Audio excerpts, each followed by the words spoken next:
અમદાવાદથી મહત્વના સમાચાર સામે આવ્યા છે। વધુ એક સમાચાર અમદાવાદથી સામે આવી રહ્યા છે, જ્યાં કાયદો અને વ્યવસ્થા જાળવવા પોલીસ મેદાને ઉતરી। અત્યાર સુધીમાં 292 ગુનેગારો અંગે પોલીસે તપાસ કરી। 18 ગુનેગારોની ગેરકાયદેસર મિલકતો ધ્વસ્ત કરવામાં આવી।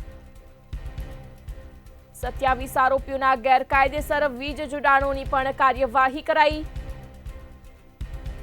835 લારી, કાફે, 693 ગલ્લાઓ પર ચેકિંગ કર્યું। અમદાવાદમાં કાયદો અને વ્યવસ્થા જાળવવા શહેર પોલીસ મેદાને કોટડા વિસ્તારમાં સક્રિય આરોપી સામે કાર્યવાહી કરાઈ। અયુબ હુસૈન ઉર્ફે પતલીના ઘરનું વીજ જોડાણ કટ કરાયું। સોએબ હુસૈન ઉર્ફે કોયલના ઘેરથી વીજ ચોરી ઝડપાઈ। અરબાઝ સલીમ ઘાંચીના ઘરેથી વીજ જોડાણ ઝડપાયું। વીજ કર્મીને સાથે રાખી કોટડા પોલીસે કાર્યવાહી કરી। સંવાદદાતા સુમન ઠાકોર ફોન લાઈન પર જોડાયા છે। જે અમદાવાદમાં કાયદો અને વ્યવસ્થા જાળવવા શહેર પોલીસ મેદાને છે, શું કહેશો?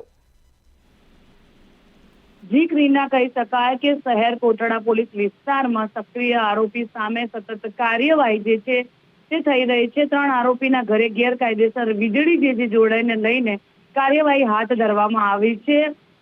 કહી શકાય કે ટોરેન્ટ પાવરના અધિકારીઓ શહેર કોટડા પોલીસ રાખીને ગેરકાયદેસરની વીજળી જે છે જે જોડાણી હતી તે દૂર કરવામાં આવી છે અને આરોપીઓ સામે વીજળીની ટોરેન્ટ પાવર કર્મચારીઓએ પણ ફરિયાદ છે તે નોંધી છે। સાથે જો વાત કરીએ તો અમદાવાદ શહેરના કાયદા અને વ્યવસ્થા જાળવવામાં આવી પોલીસની સતત કાર્યવાહી જે છે તે ચાલી રહી છે।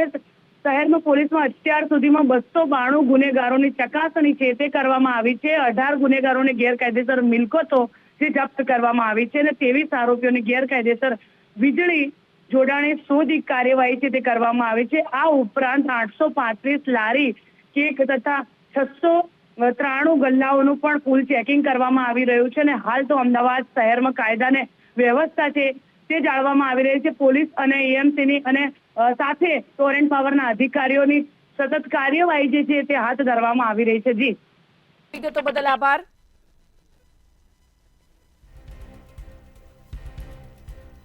અમદાવાદમાં કાયદો અને વ્યવસ્થા જાળવવા શહેર પોલીસ મેદાને અત્યાર સુધીમાં 292 ગુનેગારો અંગે પોલીસે તપાસ કરી। 18 ગુનેગારોની ગેરકાયદેસર મિલકતો પોલીસ દ્વારા ધ્વસ્ત કરવામાં આવી। આ સાથે જ 27 આરોપીઓના ગેરકાયદેસર વીજ જોડાણો શોધી કાર્યવાહી કરાઈ।